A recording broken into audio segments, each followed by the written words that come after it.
Hello, everyone. Welcome to another episode of the Two Idiots podcast. I'm Reg. I'm Randy. And joining us this week from Edmonton, I believe, or somewhere around Edmonton, Mr. Craig Baird. Welcome here. Thank you. Yeah, just outside of Edmonton. Okay. Well, I mean, we say welcome here, but technically we're using your software. So thank you for letting us join you. No worries. Happy to help. It's a story of our lives that the two idiots have constant software problems. It's never a true episode if there's no technical issues prior to it. It's the worst. So anyway, we had it all lined up, everything working well, but so we're running a little behind. But regardless, nobody cares. Nobody feels sorry for us.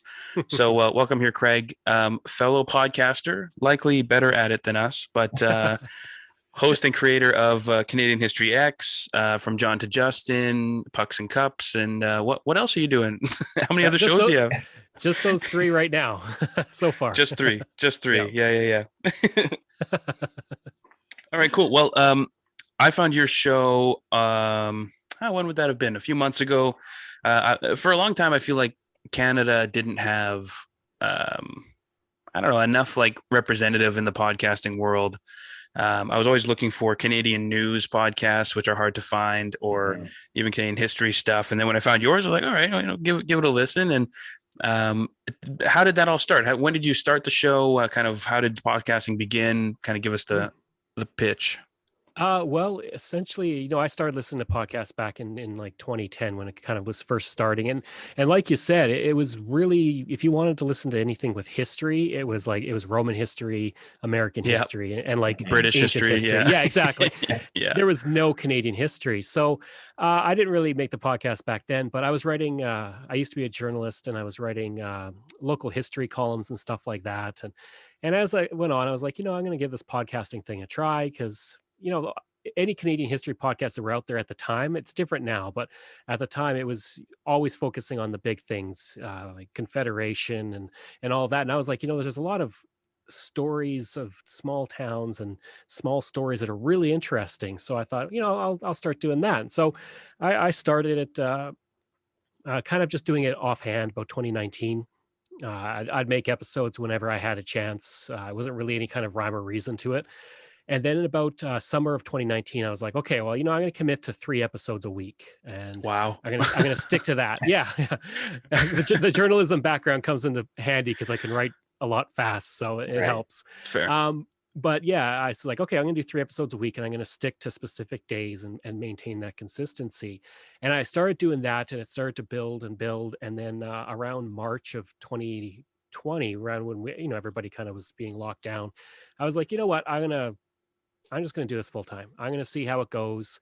And so I just locked into doing that. It was like, and I wanted to make big episodes. The episodes before were kind of smaller. I wanted to have, archival audio and a lot more to it and just make really good product. And so I started doing that. And then that's kind of to this point where I've got the 3 podcasts and I'm just every day, all day, just churning out as much as I can and researching and writing, trying to get everything I can out there. Some days it's a grind, but I mean, there's worse ways to make a living and everything. So, but yeah, it started back then. And like you said, there just wasn't a lot of Canadian history out there. Like even when I went to school in the 90s, all we ever learned about was a little bit about the War of 1812, Confederation. And because I'm in Alberta, we learned a lot about the Northwest Rebellions. And that was it. And the Cold War. And it was like, there's so much else to Canadian history that we don't even look at. And that I didn't even know about for the longest time until I started doing the podcast. And I'm still learning, like every week, I'm learning something new about Canadian history. Most of us are, as Canadians, I mean, because we both grew up south of Winnipeg, so right in the middle of the country. But even that, like, I know more about World War II than I know about anything that happened in Canada. And but not even from the Canadian perspective, like from the American perspective, that's what, we get inundated with, which was kind of neat. When speaking of World War II, when my wife and I were in Europe, we went to Juno Beach, and we went to the Canadian, what's it called again? The Canadian Discovery Center? No, the Juno Beach Discovery Center, something like that it's called. Yeah, something like that.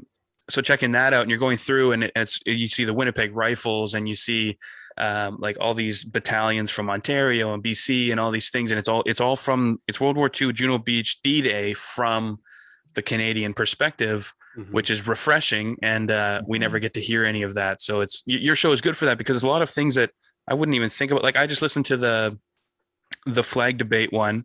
And I'm like, well, that's interesting. Like, I'm glad we don't have blue on it because that would have been super weird and ugly in It my loo- opinion. But It looked really weird. It was not a nice flag. I didn't like it. no, not at all. But it's just, yeah, we kind of get lost in the, I don't know, It, in the sort of shuffle. it sort of feels like Canadian history it's almost like an afterthought in the way that it seems like Canada to a lot of the world is often Yeah, an afterthought. Where like we're just, oh yeah, they're over there doing their thing, right? And we're almost like not shy, but like we don't really like to ever put ourselves out there a lot of times as Canada, yeah, so it's just not talked about. And I think that's why it kind of falls behind even in our own education system. yeah. I think you're Absolutely. right. Yeah. Yeah. We just don't want to for some reason, we don't want to celebrate a lot of our history. And it's unfortunate because we have such an interesting history. I mean, some of it's good, some of it's bad, but all of Yeah, it is interesting. And we just don't learn enough about it, especially, I don't know what it's like in schools now, but like I said, when I grew up, it was very bare bones. We learned a lot about American history and, like you said, the yep, world wars, and would touch on things like Dieppe and Vimy Ridge, but there's so much more to both of those, and then the Boer War, Korean War, and we just don't look at it enough, unfortunately. yeah, and yeah, even without the war, just in general of Mhm. basic Canadian history. I even had thoughts to start my own Canadian history podcast over the last few months, or kind of before we started getting more into this one. But obviously, I never did. But it would. I'm glad that I think that was sort of when I started researching kind of other ones to see what was there. Um, okay, so you basically started kind of revving it up roughly around the same time we started. We started February 2019 Yeah. ish, something like that. Mhm. So in around, we're not full time by any means, No, but no. I mean, all the power to you. But yeah, damn it, I lost my train of thought. What was I going to say? Um,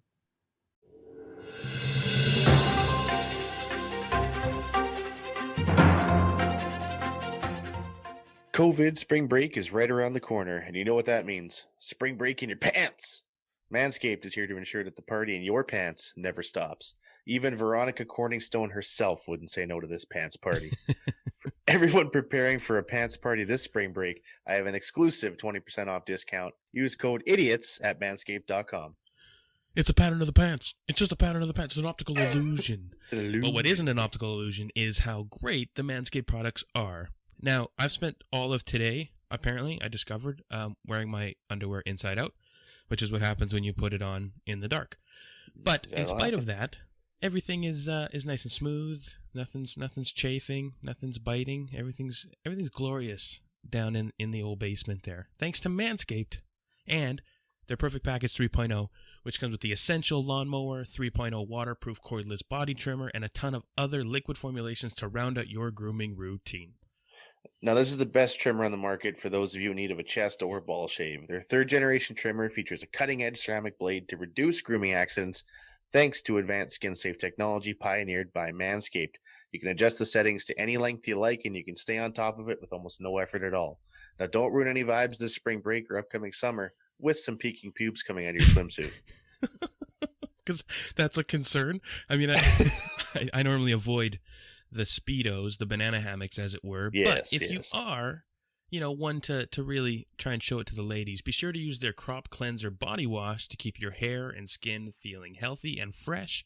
Inside the Perfect Package, you'll also find the Manscaped Crop Preserver Ball Deodorant, an anti-chafing ball deodorant, and moisturizer, because we know how painful chafing can be when you're wearing your bathing suit all day, especially as Chub rub is hefty real. fellas. Yeah, we know how the chub rub goes. You'll also find the Crop Reviver Ball Toner, a spray-on testy toner that's designed to give your boys a little slice of heaven. Oh boy. Now, for a limited time, subscribers get 2 free gifts. Count them, 2. The Shed Travel Bag, a $39 value add-on, and the patented high-performance reduced chafing Manscaped Boxers, which are comfy as fuck. Get 20% off free shipping with the code IDIOTS at manscaped.com. Do yourself a favor and always use the right tools for the job. Bingo, bingo, bingo. Get 20% off and free shipping with the code IDIOTS at manscaped.com. That's 20% off with free shipping at manscaped.com. Use the code IDIOTS. Say aloha to your new beautiful balls with Manscaped and get 2 free gifts thanks to your 2 favorite idiots.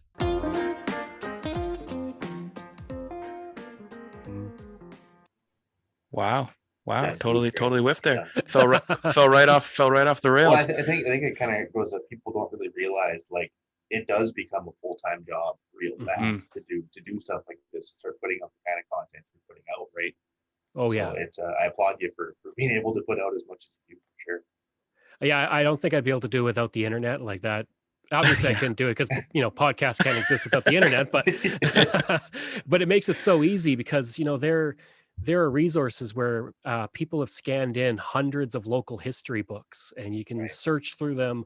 So I don't have to have a stack of history books here. I can be like, okay, if I'm researching a town, type in prime minister. Did a prime minister ever visit? And it shows me any time a prime minister is mentioned and Wow. stuff like that. Right. So it's made it so much easier. But like you said, it's every day I'm writing as much as I can, and then especially with From John to Justin, because those episodes, especially as we get closer to now, just get bigger and bigger because I've got more archival audio, I've got way more to go on, and so and then recording an episode for me, at least like an hour episode, it takes 4 hours because I got to record it, I got to fix all the times I mess up and stumble my words, and then I got to put the archival audio in, then I've got to listen to it again to make sure I didn't miss anything. So it's like a chunk of time that I'm just devoted to just not writing or anything, just staring at the screen and Yeah.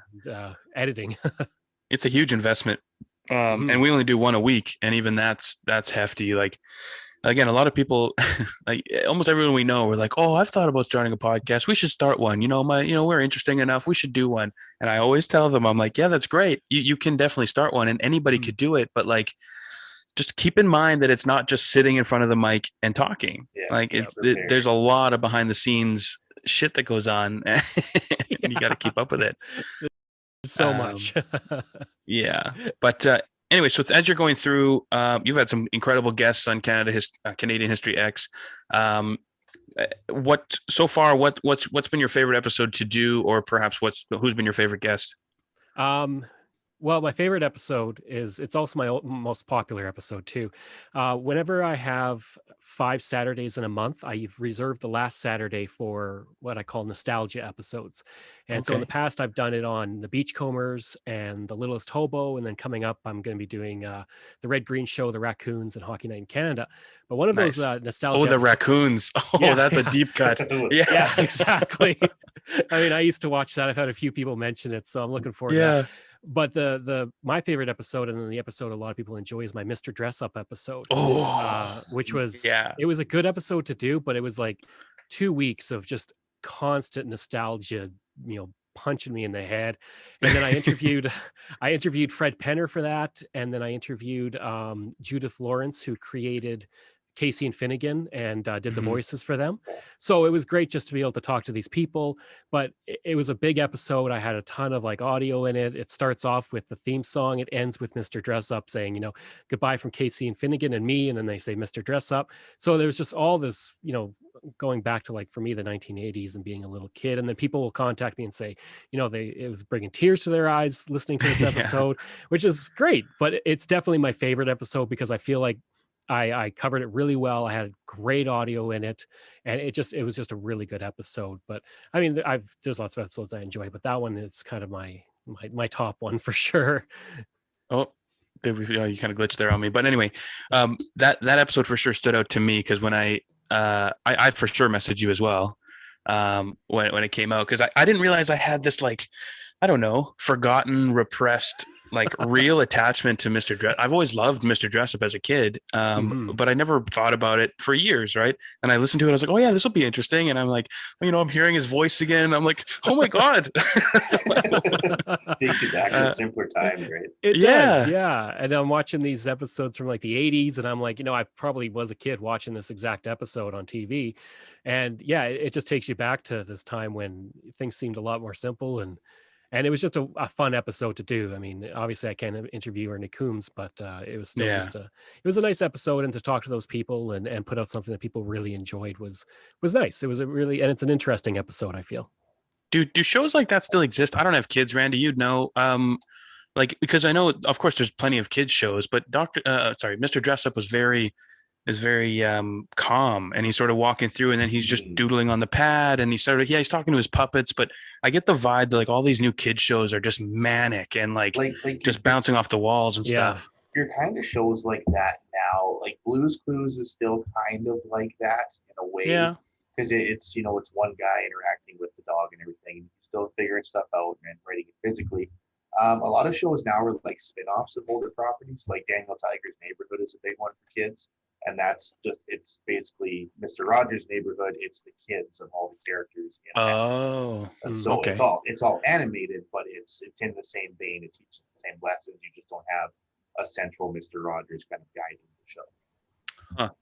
So I mean, they still exist, but then you have Blippi that makes me want to rip my eyes out of my head. And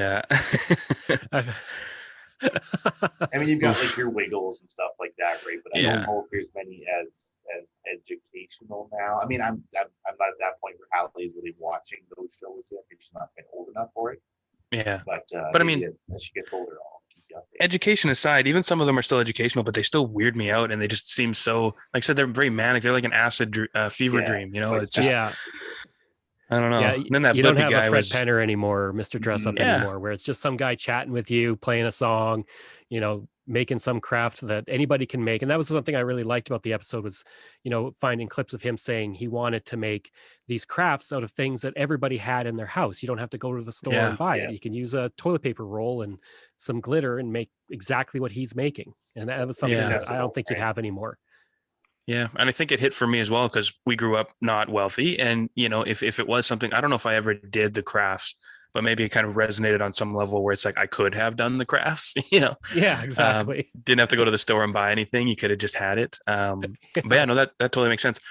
As you're going through, like we mentioned, the history of Canada is both good and very bad. And I think the bad is starting to really come to the fore, and we're kind of breaking through the false narrative that Canada is just this whoopie doopie doo, thanks buddy, hey, and I think we're starting to really see some of the cracks and the fractures and the issues below what makes this country what it is, which doesn't necessarily discount how great parts of it is. Like, don't get me wrong, I love Canada. There's many things to be proud of, but there's a lot of things that are not good. So as you're going through the history of it, I mean, you touch on a lot of Indigenous stuff. You touch on a lot of the histories. Do you have any issues kind of working your way around that kind of, because you're very apolitical on the show. Like I never get the vibe that you're swinging one way or the other. But do you have any trouble navigating that, doing a Canadian history type show? Absolutely. Like I do try and make sure that about half the episodes I put out for my Saturday episodes are always Indigenous episodes because, again, when we talk about history podcasts, though it's not covered very much with the Indigenous history, and so I want to talk about the good and the bad with it. The people who were made headway with Indigenous and did a lot, and then the bad things. And I think you're right. We have this view of Canada as, well, we're not as bad as the United States. We didn't hunt down the Indigenous. Well, no, we didn't, but we definitely starved them into reserves so we could take their tested land. on them and did everything we had to do. Yeah. So but if we're comparing our goodness compared to the USA's badness, then that's a really questionable bar to try and not clear.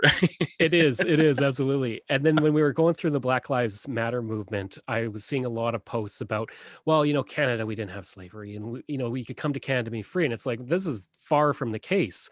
And so I did an episode on Canada's slavery history, and I showed that for 200 years we definitely did have slavery, and we never outlawed it. What we did was we tried to outlaw it, but a lot of the people in power had slaves, and so all we did was we banned the importation of slaves, and anybody born to slaves was free when they were, think, about 25.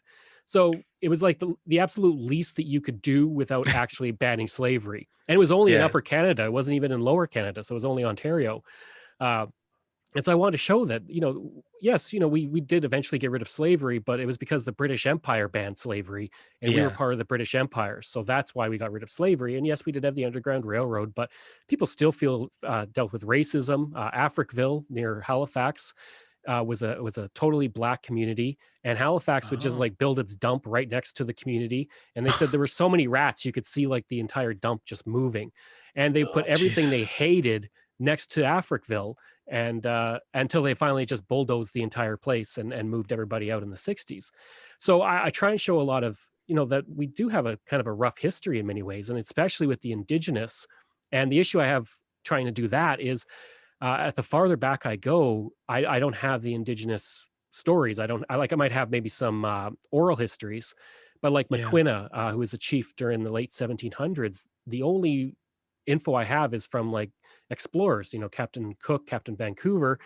And so I'm looking at McQuina through their eyes. And yeah, I think they Yeah. did show him as, how he was, but it kind of gives a biased view. And then if I'm looking at the local history books, which is some of these are written as late as the 80s, and they're saying calling them savages. Yeah. They'll say half breeds instead of Métis, and Yeah. then like the free use of like words like darkies and stuff like that, which is like this is the 1980s. Like I was alive then. Why are you using Yeah. these words?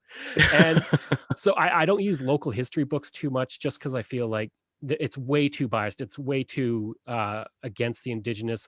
You'll see a lot of stories where people will say, well, we went out to wherever, Saskatchewan, and we were really, really worried that the Indians were going to attack us, but it turned out they were really nice. And it's like a compliment. It's like you're insulting them, but you're kind of complimenting. Why? Like you Yeah. don't have to put the first part in. You Yeah, went on an yeah. assumption, and then they met your expectation, that they weren't going to kill you, which Yeah. so I don't like using the local history books just because of that. It's just way too biased, and there's very little that they'll touch on about the indigenous in those books and everything. So I try and use as much as I can with oral histories and things like that. But with the indigenous, it's very tough sometimes because sometimes I just don't have that. But I Yeah. think it's important to tell those stories, of Chief Crowfoot and Chief Poundmaker and these people who had an impact on our country and who were kind of screwed over in like many ways by the government. But then we were like, well, we named Crowfoot Trail after them in Calgary, so all's good, right? No, you took their Makes up land for it, and eh? you Yeah. decimated the bison. Like you did so Yeah. much. Fine, you name something after them now, but like we got to address this, and addressing it now doesn't mean that we're saying, well, everybody in the past was bad people. We address it now to say like, okay, we know that was bad, and we don't want to keep doing that going into the future. Yeah. And so it can be a dicey situation trying to make sure I get the indigenous history out. If it's more modern, it's easier because I might have the actual person, like their archival audio or interviews, like Abe Ukpik, who was an Inuit person who helped the Inuit in the 1960s and 1970s. That was a lot easier because I had much more contemporary. But if I go for anything pre 1950, it's mostly what other people say about that person versus what Yeah. that person actually said. Well, and it's totally true because even now when you're looking backwards, it's so often you hear, "Well, just get over it. It's done." Like, what are we worried about? What's the problem? And then we touch on the show a lot that it's bullshit to say that because residential schools ended in 1996, basically Mhm. officially, and Micmacs were getting their shit burnt like yesterday, pretty much exactly. like there's no end to the issues that continue to plague us. So history is constantly fluid and moving, and it's ignorant to say otherwise, really. So I mean, good on you. Like, so when I'm listening to the show, I mean, frankly, I'm not indigenous, so I don't really have a dog in that fight, but when I'm listening to it, I get the vibe that you're trying to represent everyone fairly, as fair as possible, considering you're using, contemporary to the time sources sometimes. But it's a difficult road to hoe. It definitely is. Yeah. Like I think with the indigenous stories, I probably lean more on the side of the indigenous just because Sure. I know what was happening at the time. And I might be a bit more critical of the Canadian government, but I try and That's like fair. balance it to like, okay, well, they weren't, like I said, they weren't as bad as the United States, but we still, we could have let Sitting Bull stay here, but we starved him back to the United States knowing what would happen. So there's things we have to address for sure. Yeah. I don't know. I hope it's getting better, but I don't know for sure that it is. But we can't move forward unless we talk about it, right? So yeah, absolutely. No, it is. You're doomed to repeat it, right? So. Yeah, which is most people, unfortunately. Everything's so cyclical. Nobody listens to anything ever. But No. yeah. So then, what? I mean, you have a bunch of stuff in the works, I imagine. Kind of anything stand out to you that you're willing to announce? That any big history things you're planning on touching on? Well, let me bring up my schedule. I got some Like I get really excited when I plan the episodes because I'm like, oh, I can't wait to talk about this. This is gonna be great. April 3rd, I'm definitely looking forward to this because my absolute favorite historical figure in Canadian history is David Thompson. And so I'm going to be Okay. doing an episode on him on April 3rd.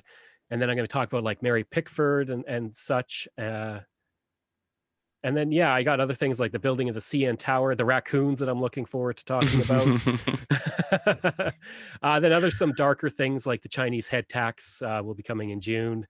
And then I like to do kind of a perspective, the other side, especially with the Indigenous. So I did an episode on the Hudson Bay Company back in Yeah. May.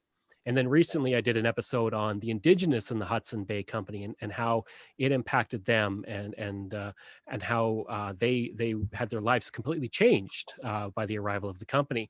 And so coming up, I'll have an episode on the Inuit and their role in the search for the Franklin expedition and the guys who were lost. So I thought I'd kind of do from their perspective, because you have all these people coming in and continually asking about these white guys who were walking the ice with barely anything like velvet shoes and things like that.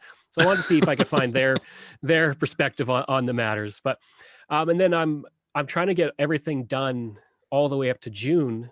Like I'm trying to get everything done for the summer before June 1st, because what my plan is from June to August, I'm going to be doing kind of a cross country Canadian history tour. I'm going to be visiting rural historical sites, places off the beaten path. I'm going to be making podcast episodes and YouTube episodes of that to show all these great places that people can visit that are outside the cities. Cities have great museums, but some small towns have wonderful museums. And so I'm going to try and visit all of those. So I think I'm traveling about 20 or 25,000 kilometers east to west and north over the course of those 3 months, and sleeping in a tent, and it's gonna be my wife and dog and our cat, or dogs and our cat. And so it's gonna be. I've never really traveled much in Canada. Like I've gone as far as Niagara Falls, but I know a lot of the history now, so I want to like explore that history and actually see where the Vikings landed and go to Halifax and see where Africville was and the Halifax explosion, and actually see some of these places that I've been talking about for like 2 years now. Well, I That'd be think that's amazing. often the way it is for a lot of Canadians, right? Is we leave the country to go places, and not too many people actually like stay within the country to go actually see all the sites. So it's awesome that you're doing something like that. Yeah, and there's so much here. It's we're the second largest country on earth.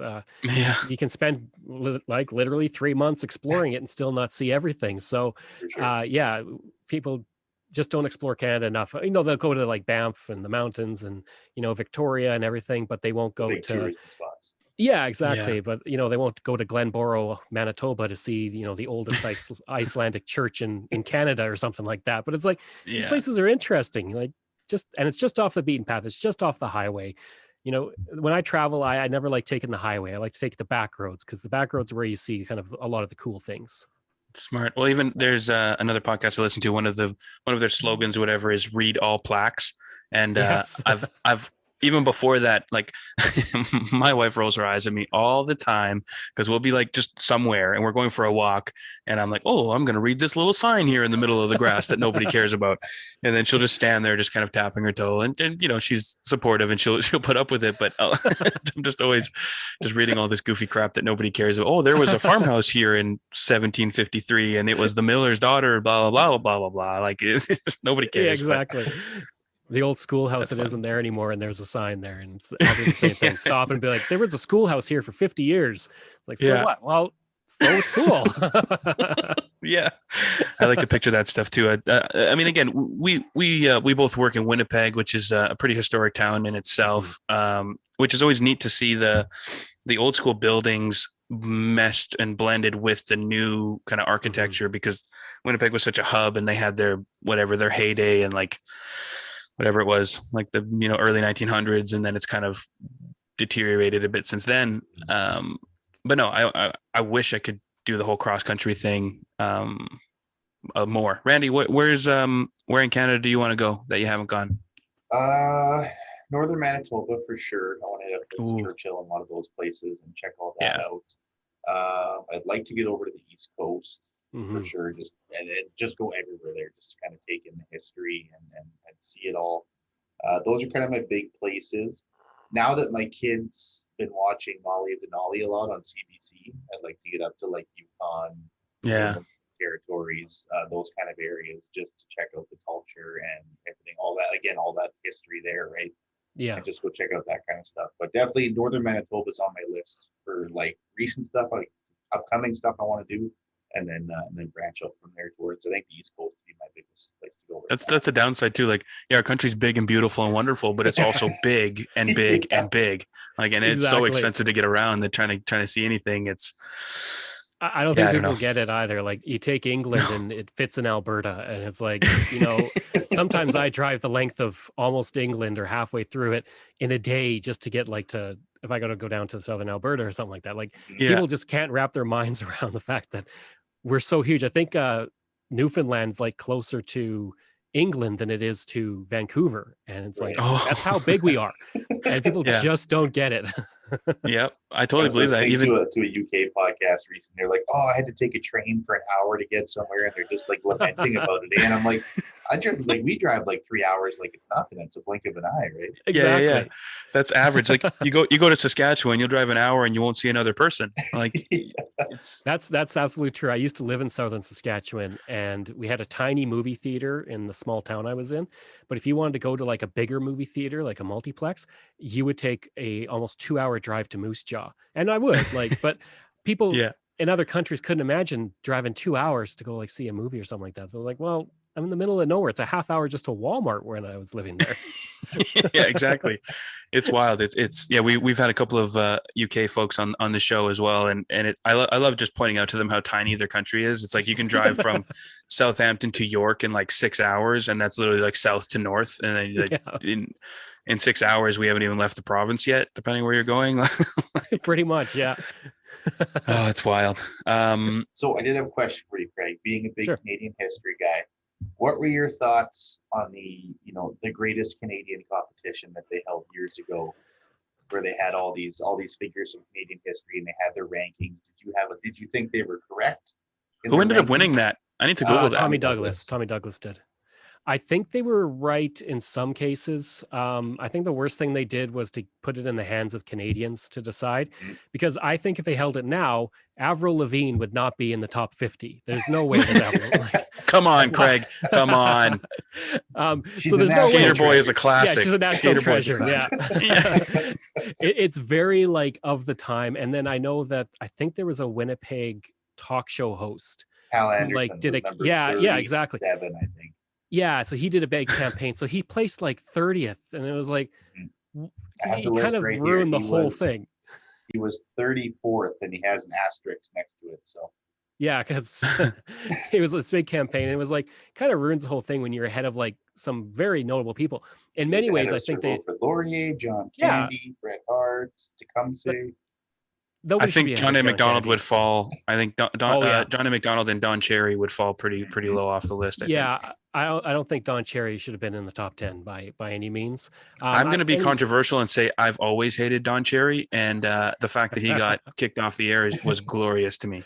Yeah, I'm right with you there. I know he has a podcast or something, but I've never listened to it. So, but Grapes I of think Wrath or something. Yeah, something like that. I think they were right in some cases. Like for sure, Tommy Douglas and Terry Fox, 1, 2. Yeah, like that's pretty good. They had Lester B. Pearson and Pierre Trudeau in the top 10. Those were good. Pierre And David Trudeau was Suzuki. 3, and Sir Yeah. Frederick Banting was number 4. That's another good one. Like in the top 10, I think they nailed most of it. I don't think as much. I'm a diehard Oilers fan. I love Wayne Gretzky, but I don't think he should be in the top 10. I mean, Oh, well, I don't know. I think he's pretty. It's fine. I can get behind him at 10. I'd say top 25. Like he definitely Okay, that's fair. up there. But in the top 10, you could have somebody like Tecumseh or Yeah. John Candy. I mean, John Candy, in my mind, is a national treasure. We should have a statue of that guy somewhere. Like, Absolutely. so, so I think that, and especially now, if they did it now, you would see it very differently. I don't think Shania Twain or even Celine Dion No. would make the top 50, and certainly not Avril Lavigne. And I think they should leave it in the hands of like people who maybe weight it, have some from the public voting, but also have like historians, because otherwise it's just too easy to make it of that time. And that's kind of what we saw in 2004. Justin Bieber. Oh, was so very you're an of that elitist, time. Craig. That's what you're I'm saying. an You're an elitist, yeah. elitist. Yeah. You know what? Okay. Ask me and I'll make my top 50 list, and that's the one we'll go on. Yeah. Oh, just add more gatekeepers. This is bullshit. We need to. Yeah, Craig approved. Yeah. Absolutely. Who- But I did like Tommy Douglas as number one for sure. I had to refresh my memory on even who Tommy Douglas was, but yeah, I'm cool with that. I'm cool with that. Yeah. I don't know. Is David Suzuki still on TV? I think the nature of things still is, but I Yeah. don't know if I don't know. I don't know if he is, because he's got to be in his 80s by now. Yeah. Well, even like again, the fact that Canadian history is it's hidden under a rug for like most of our lives, right? Even because I know Pierre Trudeau is both highly touted and, depending who you talk to, vehemently hated. So I'm not sure. Like, I mean, does that mean that he's a good prime minister then? If if you're riling up some people and pissing off the others, I don't know. It can be tough. Like with doing from John to Justin, it's especially with the early prime ministers, it's very balancing between this is the good they did and this is the bad. Yeah. Sir Wilfrid Laurier did a lot of good, but he also raised the Chinese head tax. William Lyon Mackenzie was our longest serving prime minister, and he got rid of the Chinese head tax, but then he brought in the Chinese Exclusion Act, which prevented Chinese immigration, prevented Jewish refugees. So as you get to people like Lester B. Pearson, it can be harder to find somebody who's like, or something that they've done wrong. There might be smaller things. And then Trudeau, which is my Friday episode, definitely a case of he did an immense amount that was good, decriminalizing homosexuality, more or less ending the death penalty, like bringing us a constitution. Definitely did a lot of good, but he did hurt the West with some of the policies and kind of created that alienation that still exists to this day. Everybody, I like that Trudeau, and I like the NDP. I'm not really big on conservatives, but out here, the name Trudeau is like, I'll at least once a day driving, I'll see somebody with a bumper sticker referring to Trudeau, and they're not happy about him. My sister has one on both of their vehicles. The F Trudeau with the not the thumbs up, the flipping the bird, and plenty of those. Yeah, so high five. I think it's a high five. Yes, it must be a high five. Trudeau. Yeah, with a few fingers missing. But no, that's interesting. It can be tough to find that the balance, especially with somebody like Trudeau. And as I get closer, like Brian Mulroney, he had bad things, but then he also brought in a lot of environmental laws that people don't know about, and Chrétien and all the way up to today. I mean, good and the bad with prime ministers. Well, I mean, Mulroney gave us his son, who was on E-Talk for like 50 years. So that's good in itself. What a gift. National treasure right there. Yeah. He should be number one, or one or two. Yeah. Him between Tommy Top Douglas 5. and Terry Fox, and Ben Mulroney. Speaking of, I've always been meaning to look into this more. So now that we have someone who's digging into history all the time, I'm going to ask you, because again, we're technically Western Canada in Manitoba, and anybody who lives in Canada knows that there's a pretty steep divide between Western and Eastern Canada. Mm-hmm. Whether or not people are willing to admit it, it exists. And the West always feels alienated, and then they feel mad that Quebec gets more. Whether or not that's true, I don't know. But there's always like a bias and kind of a simmering hatred towards French Canadians in a lot of ways, in a weird way, because Manitoba is full of little French towns, but for whatever reason, they're not included in the, we don't like French people thing in a weird way. There's this tension. And I'm curious, from your perspective, and I'm totally springing this on you, gave you no preparation, but is it just because they think that Quebec's getting more than what Western Canada's getting? Does it come from, the FLQ and, the separatists? Does it come from the fact that we're forced to put French language on things? What do you think the animosity comes from? With Eastern Canada, or like French Canada specifically? Oh, I guess that would be a separate thing, wouldn't it? I specifically French. I think specifically French. I would say, it's mostly French Canadians. Yeah, I would say, like, when I went to school in Alberta, we definitely did learn French up to about grade 4, I think, and then it was kind of if you wanted to after that. And we do have some French communities like Beaumont, which is nearby, but I think because it's such a different culture, and I live in Alberta. I've like was born here. I've lived most of my life in Alberta, but I can honestly say that in the entire country, nobody whines more than Alberta. And that's the honest truth. And I say that as a proud Albertan Yeah. who has attended rodeos, and I grew up on a horse farm. So don't get at me like, oh, well, you lived in the city and like the NDP Yeah. stronghold. Okay, I'm in like Stupid the heart lefty. of, Eh? yeah, exactly. But we tend to especially with Quebec, with the equalization payments. And when you start to look at the Mm, equalization payments, it's like, well, it's because Quebec has a much larger population and they don't tax as much. So the equalization payments are meant to boost their social programs to the levels of other provinces. And Alberta was a province that was a have-not province before in the 1950s, before oil really started going here. And it's a case of, well, now that we have all this money, we don't want to give it to anybody, but when we don't have the money, we want money to come to us. of course. And yeah, and I think with Quebec, especially with the referendums and the trying to separate, it was a case of like, well, they're whining, and we don't get anything, and Quebec gets everything. It's like the middle child syndrome, I guess. Like Quebec is the beloved child of the government of Canada.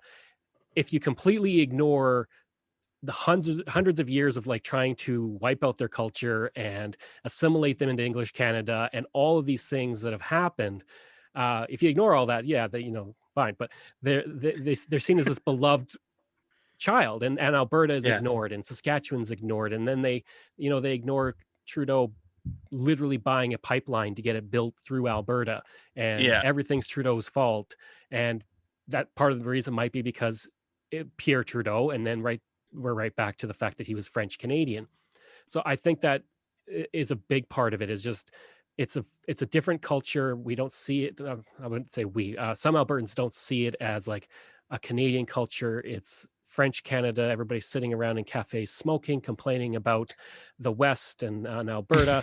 Because when we'd be dealing with like environmental things like the carbon tax, a lot of things you'd hear in Alberta is, well, Montreal dumps their sewage into the St. Lawrence, and it's like, well, yeah, and they shouldn't do that, but these are two very different things. Montreal dumping their sewage into the St. Lawrence is very different from us contributing to a rise of global temperatures with climate change. Like those Yeah. are two very different things, and both should be dealt with. I agree, but don't compare them.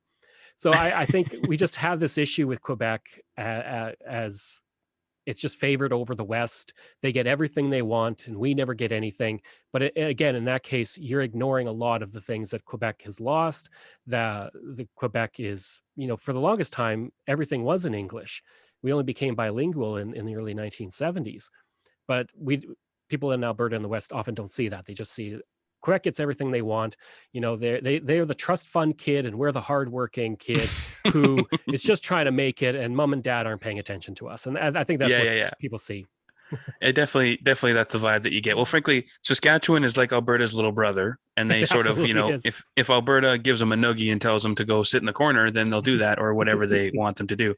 Manitoba is sort of, I don't know what Manitoba is. We're sort of just like a distant cousin to everybody. Like everybody knows our names, sorta, but nobody knows where we are or what we're doing. It's always felt sort of in between for sure. Like we're not quite Yeah. totally with the Western mentality, but we're like it's a very strange mix of things. Yeah, it's interesting. It absolutely is. Yeah, when I lived in Saskatchewan, I'd say if you drove from Alberta to Saskatchewan and you It definitely that's the vibe that you get. Well, frankly, Saskatchewan is like Alberta's little brother, and they It sort of, absolutely is. if Alberta gives them a noogie and tells them to go sit in the corner, then they'll do that or whatever they want them to do. Manitoba is sort of, I don't know what Manitoba is. We're sort of just like a distant cousin to everybody. Like everybody knows our names, sorta, but nobody knows where we are or what we're doing. It's always felt sort of in between for sure. Like we're not quite Yeah. totally with the Western mentality, but we're like it's a very strange mix of things. Yeah, it's interesting. It absolutely is. Yeah, when I lived in Saskatchewan, I'd say if you drove from Alberta to Saskatchewan and you didn't drive through Lloydminster, where you have the big markers showing you would not know the difference between Alberta and Saskatchewan. Yeah. It's very much the same mentality. Versus, I used to live in BC, and as soon as you leave BC, it was like in BC, you had smaller cars, you had some SUVs. And as soon as I drove into Alberta, it was big trucks, and it was Yeah. completely different. Like, it's such a cultural divide between the two. And then Manitoba's you've got kind of the Eastern Ontario or Eastern Canada vibe, but you kind of got a bit of the prairie vibe. You're like kind of that right in the middle of that, like you said. So it's not quite as stark as Alberta and Saskatchewan. Yeah, that's interesting to me. I mean, that's a good perspective, because that's sort of what I expected it was, that they sort of had this perception that Quebec was getting what they weren't or something. Yep. Even though, Alberta kind of screwed themselves by relying so heavily on oil, but that's neither here nor there. So, Yeah. Rely on a dying industry and then be mad when it starts dying on you, and have no backup weird. plan. yeah, weird. So speaking of things separating, let's quickly touch a little bit on Wexit. What do you think, Craig? Are you going to start your own country or what? Wexit, man. I did an episode on Western separation and on the history of it. And I'll have to look that one up. I didn't see that. It's like over a year ago. It's a really early one. You'll have to go to my website to find it, because I think Apple Podcasts only shows the past 100. Okay. But the Wexit and then the people talking about separating from Canada, it drives me nuts. Like, because us too. They assume that BC, Saskatchewan, and Manitoba will be like, yeah, okay, we'll go along with this. And then Alberta assumes that Calgary would be the capital. Well, who says if BC comes with us, why would Vancouver not be the capital? It's almost got the same population as like our 3 provinces. And then there's the fact that, say those places don't, like BC, why would they go with Alberta? They never would. Never. Yeah. So now, and then Manitoba, well, you guys are, close enough to Ontario. You don't maybe have as much of that Western alienation. So why would you guys leave? Yeah. So fine, you have Alberta and Saskatchewan. Great. Now you have this chunk of land surrounded on 3 sides by the country you just left and the United States below you. You have no access to ports. If you want to get anything anywhere, you have to ship it through the country you just left, and they could just impose tariffs on this. Like, they'll just be like, no, why would we help you? You chose to leave. Yeah. And then you're going to rely your whole economy on oil. Then what are you going to do when oil's tanking? Now, who do you blame? You can't blame Ottawa because you left Ottawa.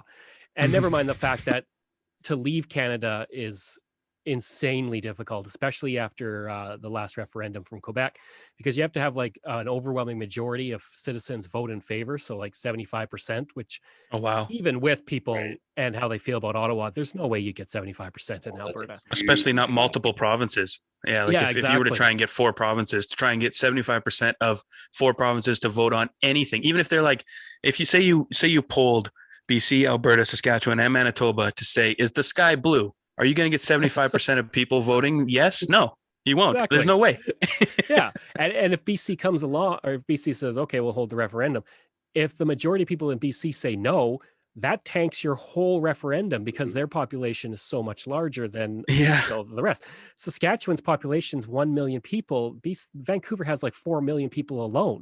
So, and then once say you get to 75%, say Alberta gets it, then it has to go to the House of Commons, and then they have to decide. And so it's really up to the people that you're leaving to say yeah or no, you can leave. So if Quebec, which is a country, if it was a country, it has its own distinct culture, it has a deep history, access to multiple ports, especially with the Gulf of St. Lawrence. And if it didn't leave, like it came super close. If it didn't leave, why would you think that Alberta would leave? And Quebec would be in a much better situation than Alberta, like infinitely better.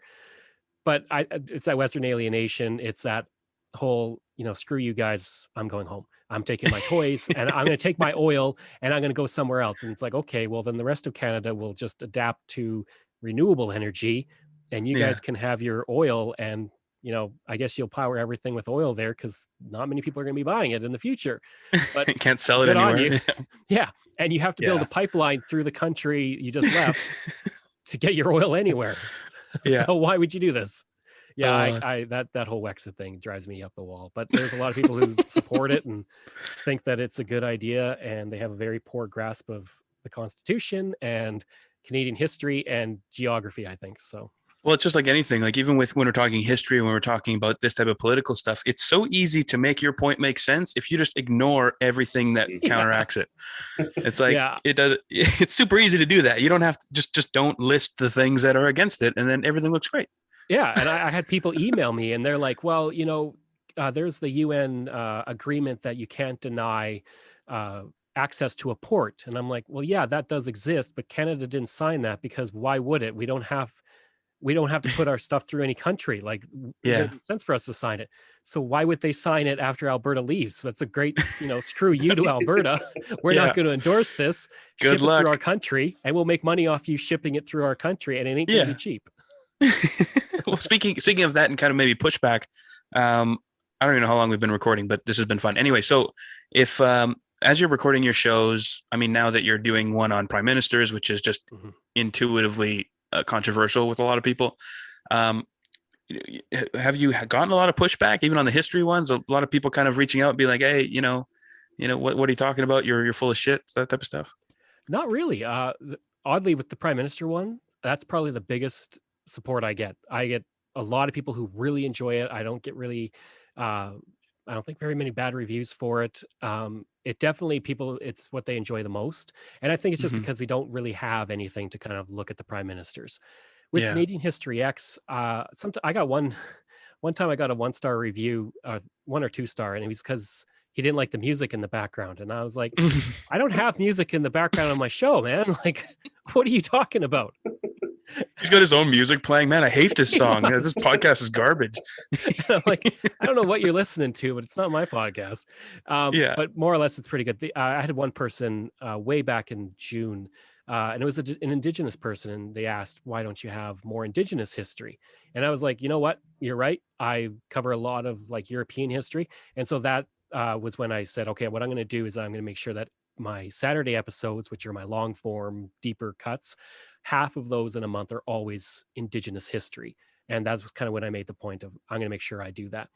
Sometimes I'll have some old person, when I do a small town history and then the town will share it and some old person will listen to it or read it on my website, will be like, well, actually back in 1955, this guy's truck was owned by this guy. And it's like, well, who cares about that? Like, how did you enjoy the entire episode? I'm sorry I got this Yeah. tiny detail wrong, but come on. Yeah. Even if you don't get it all right, it's worthless. It Yeah. is, yeah. But most people are really good. Everybody gets 1-star reviews and everything. Most don't leave a comment. I think I had one person say Canada's a horrible topic for a podcast, and I was like, well, I'm not going to win you over, so fine. Yeah. Yeah. See you later. Yeah. Like, Exactly. thanks for chiming in, wasting your time. Yeah. Yeah. So overall, I think people are pretty good with that. I don't get too many angry emails or anything like that. I think most people are just apathetic in general. That even on our show, we've touched on a lot of heavy things and been really dumb about a lot of other things. And we live in a conservative town, and neither Randy nor myself are conservative, and we're not religious. So we also live in a religious town. So it's we've definitely stepped on some toes. But I mean, people just probably don't know or don't listen, or they're like, oh, fuck those guys, Yeah. I don't know. It is what it is. Yeah, exactly. It's the internet. It's the internet. We need to start like a podcast Yelp. Frankly, it's actually hard to leave reviews on a lot of things because it's only basically Apple. And yeah, I don't know. it's not a great system that's set up for sure, because and like Apple's the big one, so you got to really focus on getting the ratings and reviews because that's where most people go. But then there's all these other ones. There's Amazon now and Spotify and all these other ones you got to think about. And yeah. Well, folks, if you're listening, go to Apple Podcasts and leave us a rating and review. Yeah, exactly. 5-star goes a long way, and then move over to Canadian History Ehx and hook them up too. Let's give everybody reviews. Just spend a day just clicking all over the place. Yeah. So since you're in Edmonton, I assume are you a Edmonton football team fan or no? I've never been into too much of the CFL. I've done episodes on it, like when the well, Grey we're done Cup now. was stolen. Shut it down. We're done with this episode. We're not talking to you anymore. No, I'm just kidding. At least I'm not a Roughriders fan. I mean, thank God. Hey now. Hey. I loved living in Saskatchewan. I felt it was a really nice place, but the weird devotion like that Saskatchewan does have for the Roughriders, it's crazy. I remember I went into Denny's once when I first got to Saskatchewan. I was in Regina, and everybody was wearing Riders jersey, and I'm like, why? Like, is there something special? It's like, oh, there's a game on tonight, and I'm like, well, I lived in Edmonton, and we adore the Oilers, but I don't see, but unless we're in the playoffs, that's completely different. Like, if we're in the Yeah. playoffs, everybody's wearing a jersey, Mhm. but this was like just a regular season game, like the third one of the season. It was like, that's kind of crazy, but I mean, they love the Rough Riders and good on them, and that's great. But no, for me, it's never been. I've never been a football. I've always been more of a hockey fan. That's fair. Well, even in Regina, they almost burnt the city down because they changed the mascot's eyes or something. Oh God. Like I was in Regina for that. I used to work for the newspaper in Regina, so I'd actually have to go to the football games, and I'd be like the video guy for the newspaper, so I'd be recording a lot of okay. it. And I remember once I walked in to the dressing room and I walked over the logo by accident, and like this one guy like reamed me out. And I get it, like it's the logo, but why did you put it on the middle of the floor? Like it's right there. And I'm trying to walk around all these naked guys, and Yeah. like there's nowhere for me to go. And he just like reamed me out for it. And it was like my second day. It was a player? No, it was like I think it was like an assistant coach or maybe like one of the trainers. Oh, And I was okay. just like, Yeah. sorry, man. Like I get it. Don't walk on a logo. I wouldn't walk on the Oilers logo, but you make Yeah. it really hard for me to navigate around here when there's like 40 people in here. But but yeah, that the mascot's kidding, eyes, no they kidding. they lost Oh, their he froze on mind us? over it. Oh, can you Froze. see me? Oh, is he See still me? frozen? Oh, you're back. Yeah, you're Okay. back. Yeah, the mascot's eyes was a crazy one. Like they just lost their minds over that one. Controversial. Oh Yeah. yeah. There's a sign outside of Regina, the town where it was picked or the name was chosen, and they have a big billboard saying the home of Gainer. So Yeah. that's how much they adore their team. And you know what? Good on them. You adore your team and everything, but it's kind of amazing how much they adore their team. It's wild. Walking through Regina on game day wearing a Bombers logo, like you think you're gonna get shot. Like legit, yeah. people are watching you. They're eyeballing you. They're like, "Who the fuck are you? What are you doing here? This is our turf." And then I mean, just honestly, it's no different wearing a Rider jersey into Winnipeg's stadium. yeah, that's fair. Yeah, but but I think it's Winnipeggers like are more apathetic. We care a lot Yeah. less than the Riders do. I think it's because yeah, there's nothing definitely else. diehards. No, Yeah, But I That's mean, all they have. What I do like about Saskatchewan is it does give it that like Texas high school football feel. Like Yeah. the whole thing Mhm. shuts down. Everybody's either at or watching the games, and it's kind of neat for me to always sort of experience that every time I go. it's like an Olympic event Mhm. where like it's Right. it's like the Riders are your country that you're rooting for. Exactly. Everybody's going for it. Yeah, Yeah, I don't know. absolutely. You guys If have you had the to Jets choose, too, so it helps. yeah, that's true. But we also have Paul Maurice, so that doesn't help. But anyway, what would be your pick for the Edmonton football team if you had to choose, even if you Um, don't care about the team? I think the Edmonton Elks it sounded good.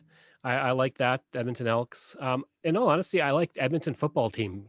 In Europe, they don't have like the Yeah. soccer or like Yeah. the Liverpool Beatles or something like that. It's just the Liverpool Football Club.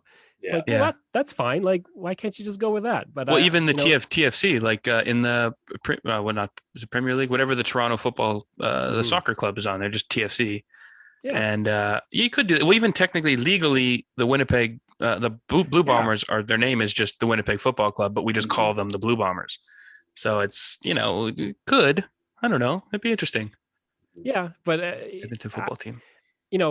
some of the names don't make sense. I don't know why we had an Ottawa Roughriders and a Saskatchewan Roughriders. Because it's the CFL and we like having fun. 8 people Yeah. or 8 teams. Like, what? Yeah. You could choose a different name. But I think the Edmonton Elks would be a good one. I think that, it kind of. Edmonton Trappers would be another good one because we used to have a baseball team called the Edmonton Trappers. It connects to the Okay. history, that kind of thing. So that would have been a good one. But of the ones that they've picked, I think the Elks is probably the I best. think they just didn't want to re-logo everything, right? They want to keep. They the wanted leagues, I think. EE Yeah. without a doubt. Yeah. For Yeah. some reason, the Edmonton Elks bothers me. I'd rather it just be the Edmonton Elk. Yeah, I Yeah. can see that. The- Yeah. The S kind of bugs me at the end, and I'm not sure why. Is that one of those words that doesn't have an S? Like I thought Like- it was like just moose? a group of elk, right? Yeah, actually, I think you're right. Maybe 'Cause it you is. think of like an elk herd. Because Yeah, I saw the list yeah. and I'm like, did someone make a typo? Wasn't that just supposed to be elk? Like, I It's a don't herd know. of meese. Herd of meese. Yeah. Edmonton Mices. I'd Yeah. go for the Edmonton Moose. Edmonton Moose would be good because you have the connection to Mark Messier.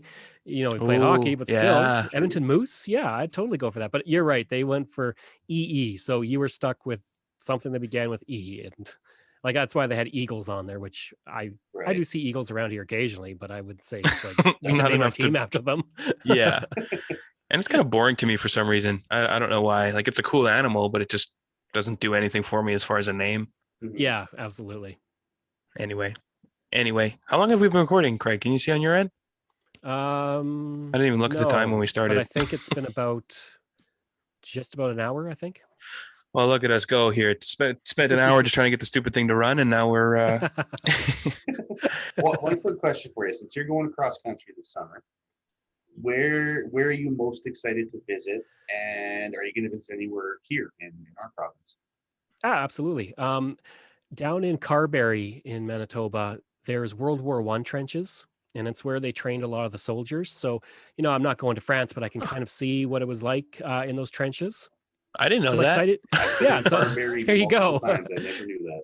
Yeah, so I'm excited to kind of see that. I really want to go to Lansdowne Meadows in Newfoundland, where the Vikings landed, because Mhm. you know, you guys can kind of relate to this. You know, in the West, our history is like 100 years that you can go back to, other than some of the explorers and such. It's a little bit farther back for Manitoba, obviously. But then as you go farther and farther east, it just goes farther and farther back. And so to be able to go to a place where Europeans were actually landing 1,000 years ago would be really cool. And I want to go to Halifax. I've never seen the Atlantic Ocean, and I want to see where the Halifax explosion happened. I really want to see Parliament because, again, I've Yeah. never been there.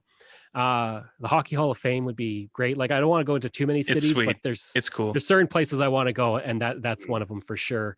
But there's a lot of places in Manitoba.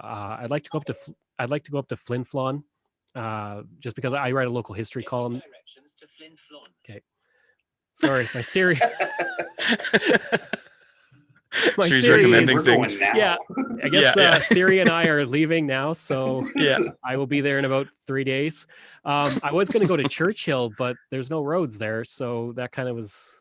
And out with of the COVID, I question. don't know if you're even allowed to go up there right now. Yeah, that's Maybe it's true. not So I'm kind of hoping with June I'll be hopefully having the vaccine by then. But with the journey, I'm hitting a lot of rural places with there's very few people staying in campgrounds. So my exposure to people will be much more limited. Mhm. But definitely there's a lot of places in Manitoba I wanna check out. I like roadside attractions too. I think was it Gladstone has Happy Rock. There's a bunch of other places. So I like stopping at those and getting pictures at those. So Pop and it's into gonna be a Gimli really if you get a chance. yeah, That'd be cool. exactly. Yeah, Gimli, and then I think there is one in Flin Flon too, of their book character. It's named after That whatever its name is. Flanatin, Something, or it's whatever some the hell his huge name is. name. Yeah. Yeah. Flintabetty So Flanatin, I think it is. so that'd be cool, and then see where Bobby Clark was born and such. But yeah, and it's a real kind of lazy pace. We're averaging maybe 200 kilometers a day, taking our Oh, time. wow. Oh, and I want to go to Dawson City because I want to drink the sour toe cocktail. That's a good one. And take Where's the Alaska Dawson Highway. City? Is that up the in Yukon. the Yukon? Yeah. Yeah, Okay, that's that's where what I the thought. Klondike Gold Rush was. So you can drink the Yeah. cocktail that has a mummified toe in it for some reason. Why? It's this big tradition there. Like you go there. Whose they have a toe? well, originally it was a toe of a guy who got frostbite. What they did, he was cold, and so he soaked his foot in the cold, and then he lost his toe, which I don't know why he did that. And then the mummified toe was put in a drink, and a guy drank it, and his lips touched the toe, and so it became the sour toe cocktail. And then they have it insured now. They have a bunch of toe. I don't know where they got the toes, but they have a bunch of toes because one guy Put in swallowed order the for toe. that, eh? Yeah, like one guy drank it and on purpose swallowed the toe, which I don't know why you do that either. So they have a bunch of spare toes for this, but like I Oh my think 60,000 people have done this. So I'm gonna do Spare it. toes. My wife was like, "There's no way I'm gonna drink that." And it's like, well, you're not drinking the toe. Your lips just gonna touch the toe, like. And it's in Not even alcohol. use There's nothing toe. on it. Take one of the little ones. And the Klondike Gold Rush is cool, so I want to see that and drive Yeah. the Alaska Highway and see all of that. And I really want to visit all three coasts if I can: Pacific, Atlantic, and then the Arctic. The Arctic's up in the air again with COVID, and just whether I want to drive that distance, which is a huge distance to go. So then what's your where are you going first? Like, kind of what's your plan? Like, which direction you heading first?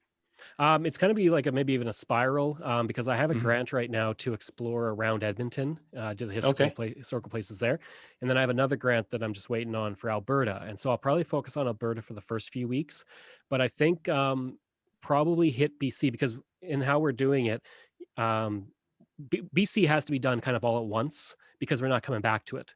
So we're going to go Okay. through BC, go to Vancouver Island. I'm going to go to Hornby Island and see if I can meet Judith Lawrence because I talked to her on the phone and I want to see Casey and Finnegan, and then gonna head east. And the nice thing with that is, as we go east, we can be like, okay, well, we'll hit these places on the way back. So we got to go all the way back through all of this. So that'll be a Yeah. bit easier. But it's more or less, I have a whole bunch of spiral map books and I've labeled like where all the campgrounds are so we can be in good campgrounds. Cause I don't want to be like 9 o'clock at night being like, I don't know where I'm going to stop. I need to stop Yeah. somewhere. Right. So I know exactly, if we stay in a hotel, the nice hotels, all of that. And if we say like, okay, let's go down this road for today. And I go, okay. And I can open the book and go, these are all the historical attractions. So we kind of have an idea in that section where we're going. Because we drove across country once to Niagara Falls back in 2009. And I was very much okay, we're leaving here and we're going to be here at this time and we're going to stop at these roadside attractions and it's going to be ba, ba, ba, ba, ba, ba, ba. And Yeah. like I was very strict with like no bathroom breaks. We're going straight to this place. And Yeah. so this time it's like, no, easy pace. And like you said, oh, look, there's a roadside sign about a sod house that was here 150 years ago. Let's pull over and read this sign. And then we're going to stand here while I talk about it on camera to put onto YouTube. So it's going to be a very slow journey, but I've never really kind of explored Canada or traveled much. And it's just something I really want to do now. I still think that it should be subsidized by the federal government, that even just in general, just general travel in the country should be way cheaper than it is. And it's ludicrous that it'll cost you like $1,000 to fly from, like, if we want to go from Winnipeg to Churchill in the same province, it's like $1,500 to buy a plane ticket. Yeah, And it's like it's 500 to go to ludicrous. Vancouver, and it's like At least that's a 100 deal. kilometers away. Yeah, Yeah. Like why is it so expensive to go to Vancouver? It's like right over there. Like it should be way cheaper here. We should be flying. I should be able to fly to Halifax for like $200-300. It's in the same country. I'm not asking first class. I mean, I'll take economy. Yeah, exactly. But to fly to Halifax has got to be at least $1,000, and it's crazy that it's that much. Well, like being in Europe, we flew from London to Finland for, what was it, $100? Oh, it was like €100 or something, or whatever it was. And that was each or something, but still, like, that's literally different countries, and that's a pretty long. It was probably 4 hours ish, something like that. So roughly the same. And you can almost fly anywhere in Europe, and it's for like pocket change. You can just go everywhere. Or take a train, or take one of their barges on a canal that they offer trips on. Like, there's so many other ways, but in Canada, it's like, especially Alberta and like Saskatchewan, the West, it's like, no, you got to drive there. There's no rail service at all. I think there's rail service to Churchill, but like to actually see a passenger train, I haven't seen a passenger train in probably 10 years. In Alberta, at the very least, because there's a route that goes from Vancouver to or maybe not directly Vancouver, maybe Abbotsford or something near Vancouver, all the way to Winnipeg at least. And I think it goes I think it goes all the way to Montreal, but then it stops. But there's only one route, and it costs you like 3 times as much and takes you 5 times as long. And it's so expensive. Like unless somebody's paying me to do it, I want to do it. Like I'd love to explore Canada by train. Me too. But unless I've won the lottery, it's way too expensive to do that. And just have the time to kill and stuff. But anyway, so speaking of that, like winning lottery and kind of having the luxury, before we wrap up, I'm kind of curious about your transition into a full-time podcaster, because especially in Canada, you're not Joe Rogan, you're not, some one of those already famous people doing a thing, you know what I mean? Because you hear all the time, like, oh, Steve-O has a podcast and he's got 1 million subscribers in 6 hours or whatever. Right. But like, so how was that? Was it a pretty easy transition? Is it stressful? Is it still stressful? Kind of what's the situation like? Absolutely. In regards to like the talk show stuff, did you guys notice like through the pandemic, it was like suddenly every famous person was like, I'm doing a podcast with my friends. Yeah. There's two Office podcasts from 3 different cast members right now. Yep. And like, it can be, I can't imagine trying to compete against that. Cause it's like, how do I compete against, like you said, Joe Rogan or whatever. Like Bill Burr has like 6 podcasts, and yeah. Bert Kreischer has half a dozen of them as well. It's just like There's I don't so know. much out there. At least those will be gone once they get back to work and everything. So. Yeah, probably. Yeah. But yeah, first I want to thank Justin Trudeau because he made it very easy for me the Ooh, first few months. Yeah. Because for shame. with For that shame. that COVID benefit, it definitely like eased the Oh, yeah, transition to For sure. from starting in March. I was able to collect the COVID benefit because my work did slow down and everything with freelance writing, so I was able to do that. And then as I got into the summer, I started to think, okay, well, how am I going to make money? Like COVID benefits going to end, I need to be bringing in more money. So what I started doing was I contacted all of these communities in the prairies about doing a sponsored episode about their history, and it would be kind of a history blended with tourism. So I'd say like this, I don't go through the chronological history. I'll be like, these are the historical points, and I'll work it into tourism as well. Because, like I told them, I get a decent amount of downloads. These people are from mostly Canada, and they can learn about your community, visit it, learn the history.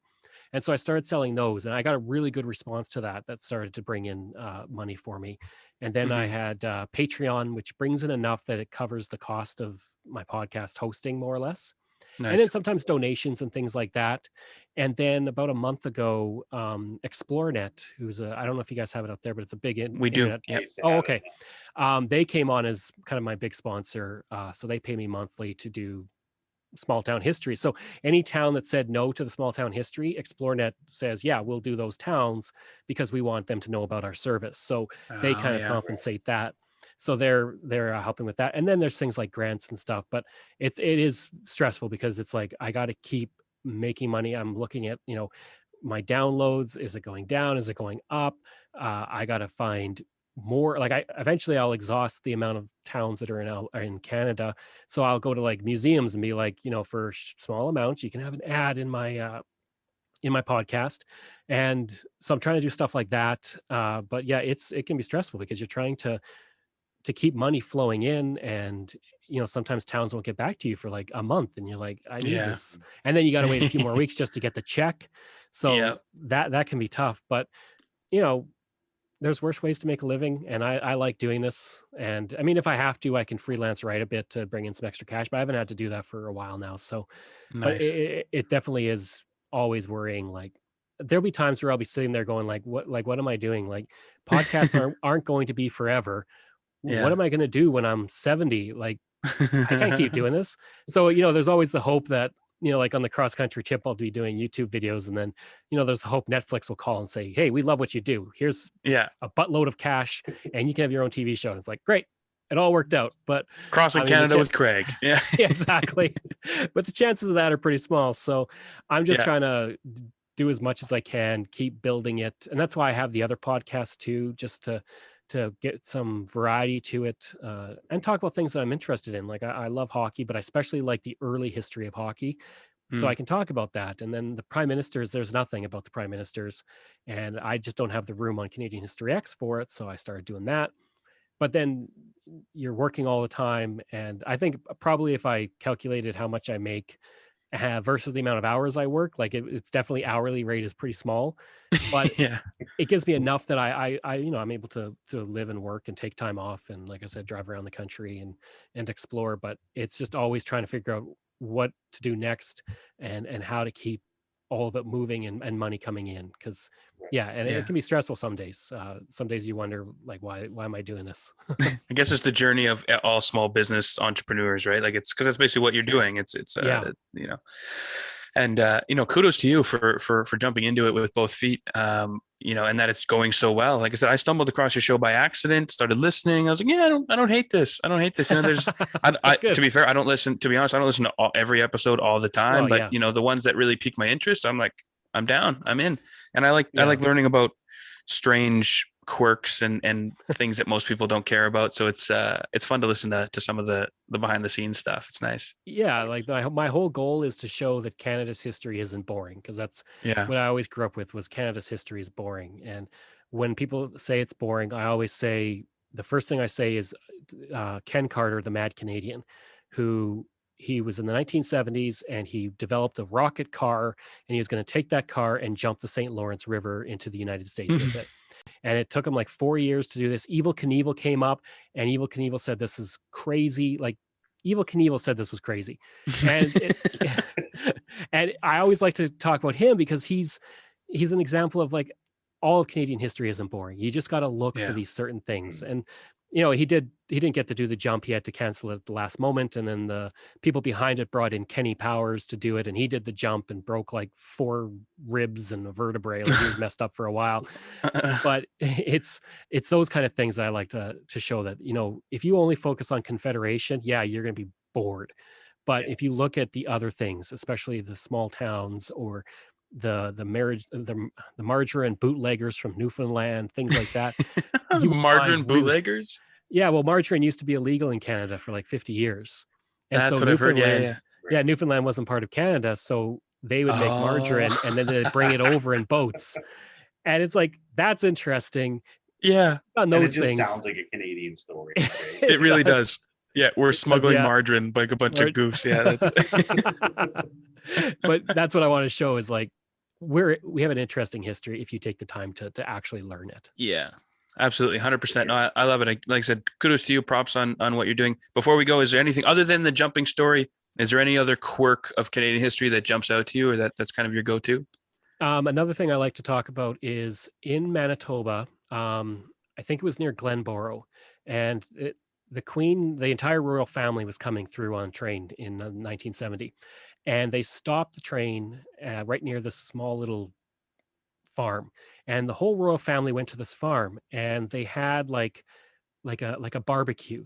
And there's a picture of like Queen Elizabeth sitting on a lawn chair, and Prince Philip is there, and Prince Charles, and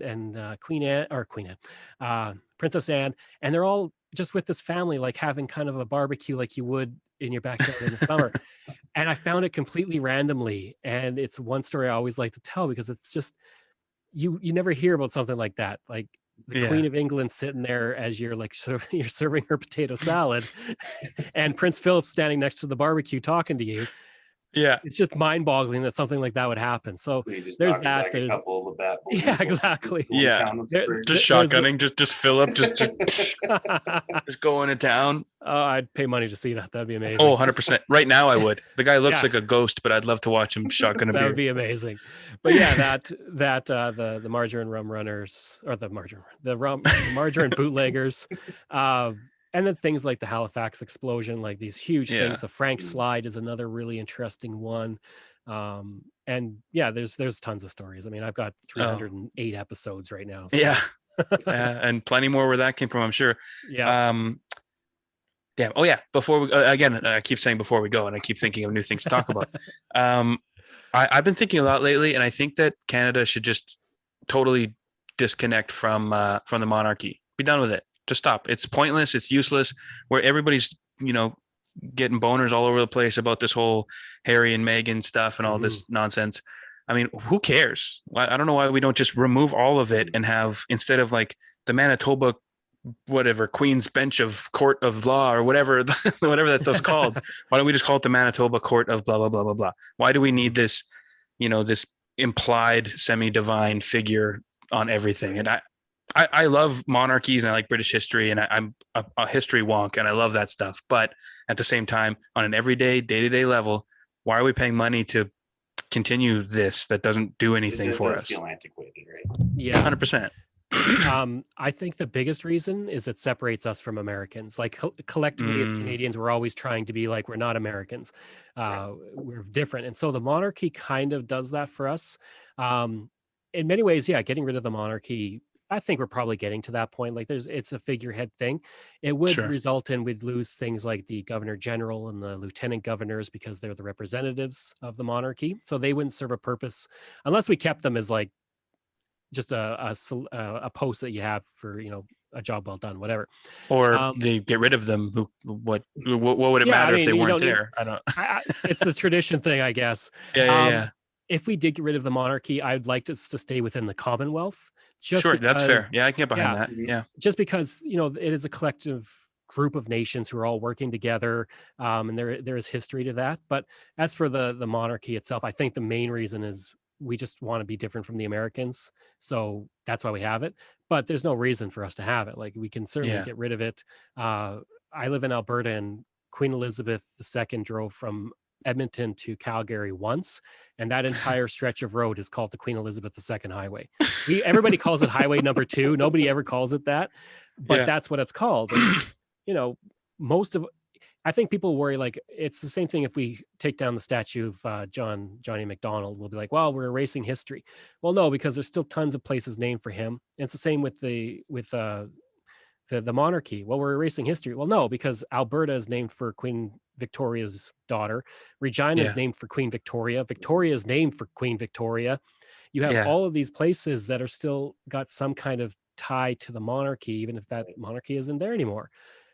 So we're not erasing history, but we're adjusting. We're moving on to growing up. We don't need the monarchy anymore. We don't need the Queen signing off on everything, even if that's my main issue. It just feels like we're, you know, a little kid country that like, oh, okay, no, we're coming up with our own laws, but now we got to go get daddy to sign the permission slip for it to go through. It just feels so juvenile in some level.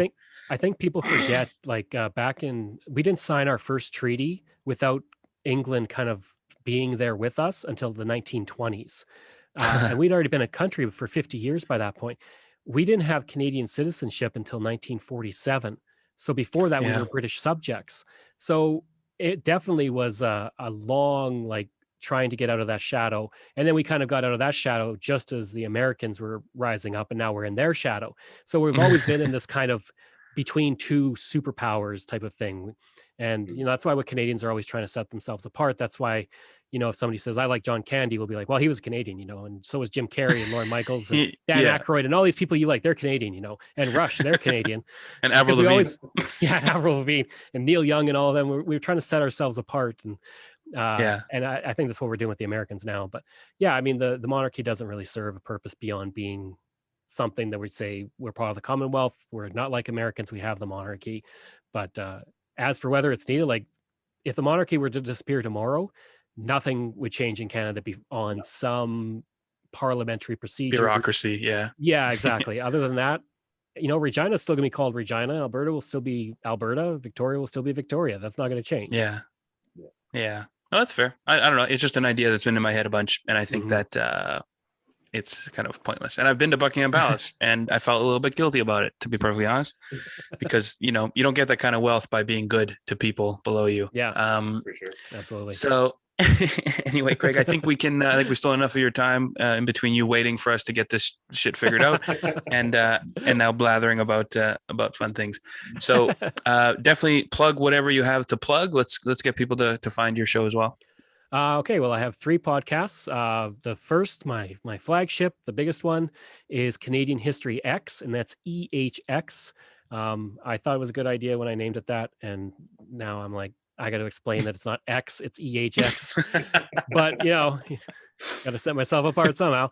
And so I release 3 episodes, usually a week, sometimes 4, and I'll have interviews, small town histories, and then larger episodes on Saturdays that are everything from Mr. Dress Up to the rebellions in the 1830s to margarine bootleggers, everything you can think of. I'll cover anything that interests me, really. And then the other podcasts are From John to Justin. So I look at every prime minister from Sir Johnny MacDonald to Justin Trudeau. I just finished Lester B. Pearson, who was my favorite prime minister, and now I'm coming up to Pierre Trudeau, which will be you're in the right industry then, because for you to have a favorite prime minister is interesting. yeah. I can't. It's to the point now where I can name every prime minister in order, and I don't think most. Okay. Do you want me to actually do it? Let's do it. If you want. Yeah. All right. Sir John A. Macdonald, Alexander Mackenzie. Then it's Sir John A. Macdonald again. Then it's Sir John Abbott, Sir John Sparrow, David Thompson. Then Sir Mackenzie Bowl, Sir Charles Tupper, then Sir Wilfrid Laurier, then Sir Robert Borden, then Arthur Meehan, then William Lyon Mackenzie King, then Arthur Meehan, like really briefly, and then William Lyon Mackenzie King, and then R.B. Bennett, then William Lyon Mackenzie King again, then Louis St. Laurent, John Diefenbaker, Lester B. Pearson, Pierre Trudeau, Joe Clark, then Pierre Trudeau again, and then John Turner, Brian Mulroney, Kim Campbell, Jean Chrétien, Paul Martin, Stephen Harper, and Justin Trudeau. Excellent. Bravo. Yeah. That, you could have been totally wrong, and I wasn't fact checking you at all. So that's impressive. That's from doing this podcast for a while. So yeah, I love that. He's my favorite prime minister. So, and then the other podcast is a small one. It's not quite as long as the other ones. Is Pucks and Cups, and I just look at like early hockey history, kind of cool stories. The one that released today is when the Montreal Canadiens almost moved to Cleveland back in the 1930s. Again, something most people don't know. So I just kind of like, things that interest me about early hockey history, the players, the events, things like that. And that's every Sunday. From John to Justin is every Friday. And then Canadian History Ehx usually is every Monday, Wednesday, and Saturday. Although sometimes there might be like a Thursday episode in there if I've got an extra episode. That's incredible. How many do you have in your bank right now? Like, I assume you do a whole bunch up front and you don't like just record them as you go. Usually I'll spend a few weeks writing them. So I've got a couple in the bank, but I'm trying to get everything done for June 1st so that I don't have to be trying to get these episodes out while I'm traveling. So I'm trying to get a couple dozen episodes of all the podcasts. I'm glad that John to Justin ends in May, just before I leave, because it'll be a really hard one to keep ahead of. Unless we get a new prime minister before the end of May, then I got to do an extra episode. Maybe. Yeah. Awesome. But yeah, well, cool. I keep them kind of in the tank. That's awesome. Also, you have a website, social media, that type of stuff. Yep. If you want, you can find every podcast episode on CanadaEHX.com. It has everything on there. And then social media, just Facebook's Canadian History Ehx, and Twitter is Craig Baird, CraigBaird, and Instagram is Bairdo37, exactly how it sounds, BAIRDO 37.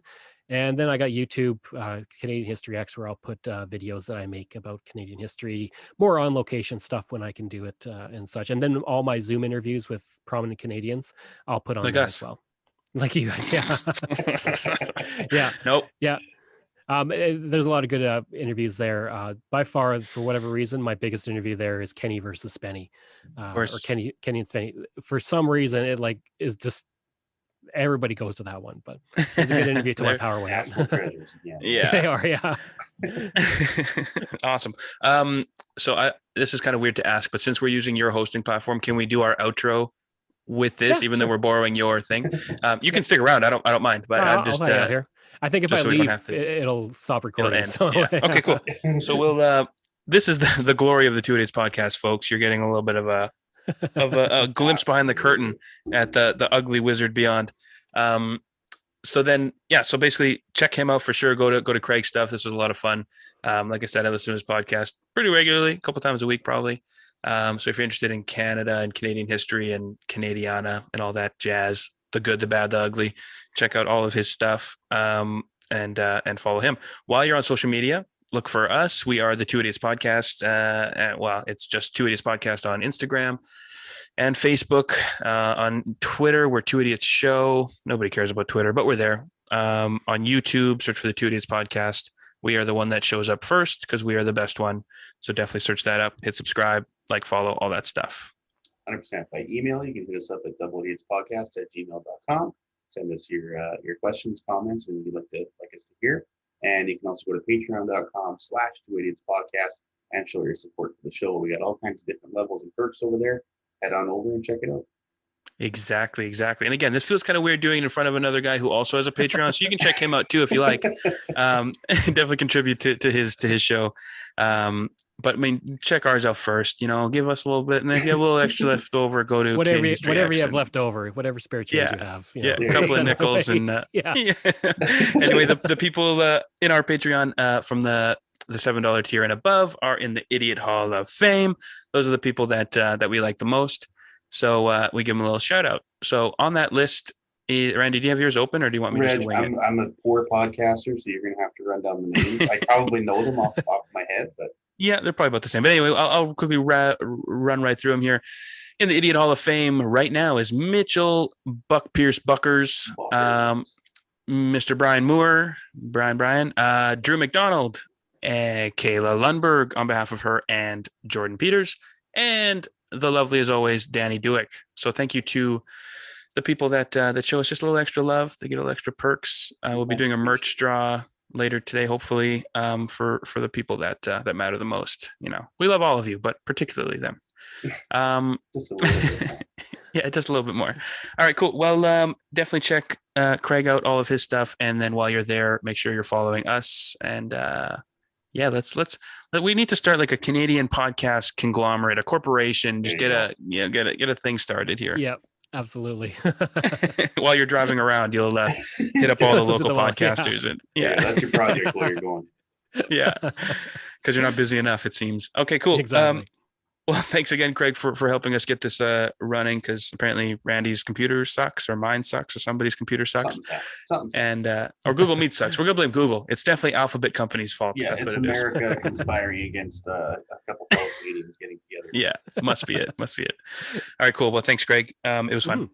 Yeah, thank you. Great, thank you. All right, cheers, man. Have a good day. You too. See. Awesome. Hey, if you're Okay. we'll take Manitoba. Don't hesitate to get in touch with us. Have a beer. Yeah. Yeah, we'll do it in person when I maybe if come through, COVID pisses off. Yeah, if COVID lets us. Yeah. Okay. Appreciate it, man. You guys Thank enjoy you. the rest of your day. Sounds good. You Thanks, too. Greg. See ya. Bye. All right. Bye.